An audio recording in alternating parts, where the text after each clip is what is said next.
नमस्कार. सध्याच्या आर्थिक परिस्थितीबद्दल देशाच्या आपलं काय मत आहे काका? मला आपल्या देशातल्या आर्थिक परिस्थितीबद्दल खूप चिंता वाटते. पहिला प्रश्न हा आहे की आपण आपल्या देशावरती किती कर्ज झेपू शकतो. आजची जी परिस्थिती आहे ती 15 वर्षापूर्वीच्या विचारांनी आणि आजच्या दृष्टीच्या यांनी आपण जे कर्ज घेतलंय देशावरचं ते जवळजवळ तिप्पट झालंय. म्हणजे जवळजवळ आज 150,000 कोटीचं कर्ज आपल्या देशावरती आहे. आणि हे सगळं कर्ज याची जबाबदारी कोणाला घ्यायची आहे तर तरुण पिढीला घ्यायची आहे. तर ते तरुण पिढी हे कर्ज कसं काय सांभाळणार आहे हा सगळ्यांनी विचार करण्यासारखा प्रश्न आहे.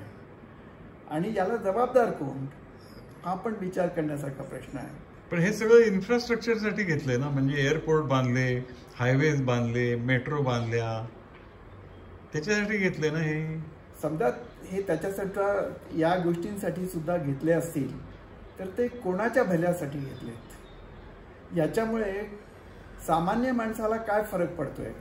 एअरपोर्ट मेट्रो मी समजू शकतो, पण एअरपोर्ट हा कोणासाठी आहे.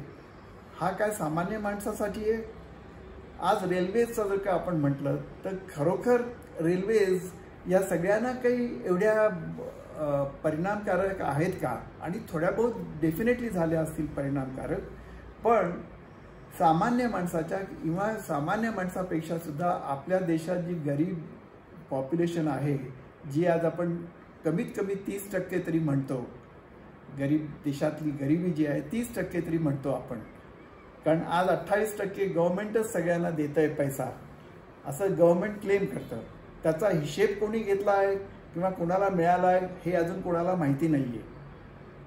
तर या सगळ्या गोष्टींचं उत्तर कोण देणार आहे. तर सरकारनेच द्यायला पाहिजे ना. हो, सरकारने तर द्यायला पाहिजे, पण आज गेल्या 10 वर्षामध्ये सरकारकडून या बाबतीमध्ये कुठलं एक्सप्लेनेशन ऐकलेलं नाही आहे. जर का सगळ्यात आता कालचीच गोष्ट घ्या, जर का कर्जरोख्यांबद्दल जे काही चाललंय आता देशामध्ये इतकं उधाळून आलं आणि सुप्रीम कोर्टने हे अनकॉन्स्टिट्युशनल ठरवलं आहे, त्याच्यावरती जर का सरकार असं म्हणायला लागलं की आम्ही जर का परत आलो तर आम्ही हा कायदा परत आणू, तर याच्यावरनं सरकार किती बांधील आहे या गोष्टींबद्दल लोकांना सांगायला किंवा लोकांना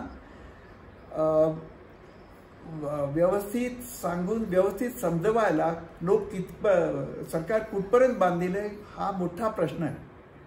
आणि हा प्रश्न जोपर्यंत सरकार सोडवत नाही तोपर्यंत लोकांच्या मनामध्ये ही गोष्ट राहणं साहजिक आहे. आणि या बाबतीत लोकांना किती कळतंय हा सुद्धा एक मोठा प्रश्न आहे. आज आमचा देश, आमचं गव्हर्नमेंट आजच्या दिवशी